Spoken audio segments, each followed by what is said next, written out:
Okay friends, hello everyone. In this video we'll see about the basic tools which are used in PTC Creo parametric. The basic tools you see up here, this is used to open a new part file. We'll come to it later.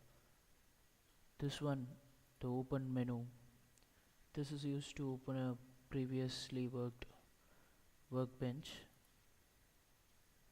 On the file you could see these two options again, and here at the bottom you will find options. This options, it is used to change the system colors. Here you could see the system colors. The color scheme is by default white. You could change it into dark background. You could see the change in color, or if you want you could change it into black on white.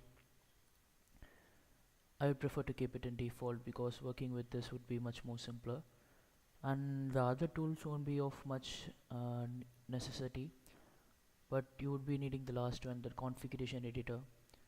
This one is used to change the tolerance values from ANSI's its standards. You could see here from ANSI or ISO, and you could also change the unit, default unit. From here it is now inch. You could click on this drop down menu and you could see you are having unit foot, unit mm, unit centimeter, and in meters. Similarly, you could also change the mass. The default is pound, and you could change it into ounce, ton, gram, kilogram, and tons. So this is what this is.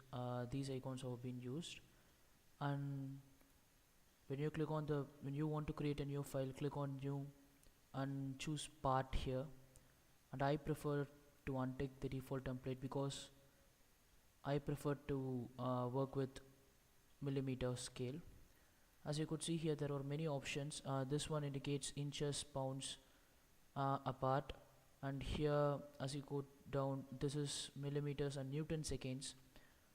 I use millimeters and kilograms second part, so it is a solid part which I am going to take today. So I choose solid part mmks and I'll click OK. So it's loading. Yeah, this is a default this one is a default window. This is the workbench actually. Here there are a list of icons which are used to create our 3D models, and at the left you could see a model tree. This is where all the data you work here get saved. On these are the right planes and top planes and front planes. As you click here, you could see this part being highlighted, and as you come to top you could see this part being highlighted, and as you come to front you would see the front plane being highlighted. And these operations are used to copy, delete, or scale a model, something like that. And this one, this option is used to move a plane, or to or this axis, it is used to create a datum axis.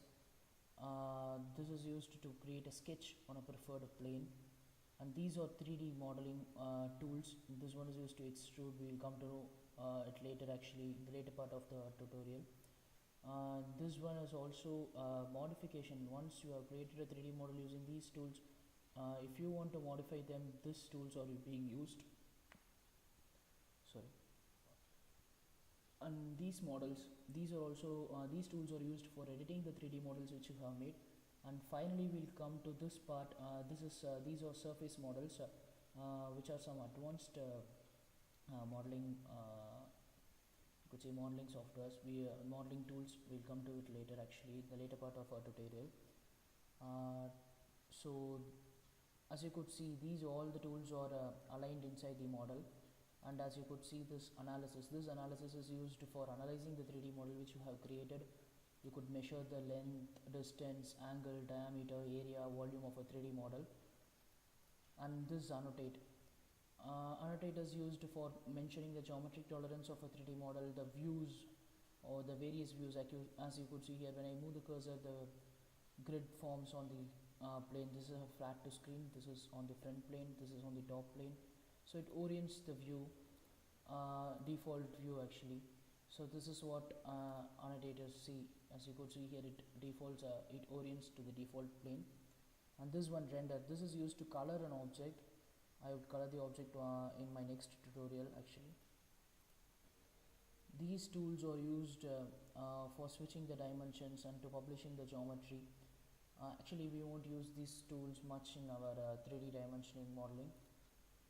These view tools are used to zoom in and zoom out. Actually, you could zoom in using your mouse itself, so this also won't be of much use.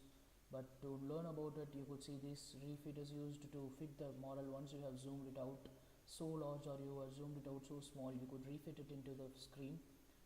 This zoom in is just, you could zoom it, you could just drag it and you could zoom it inside. So this is a refit which is available in this toolbar.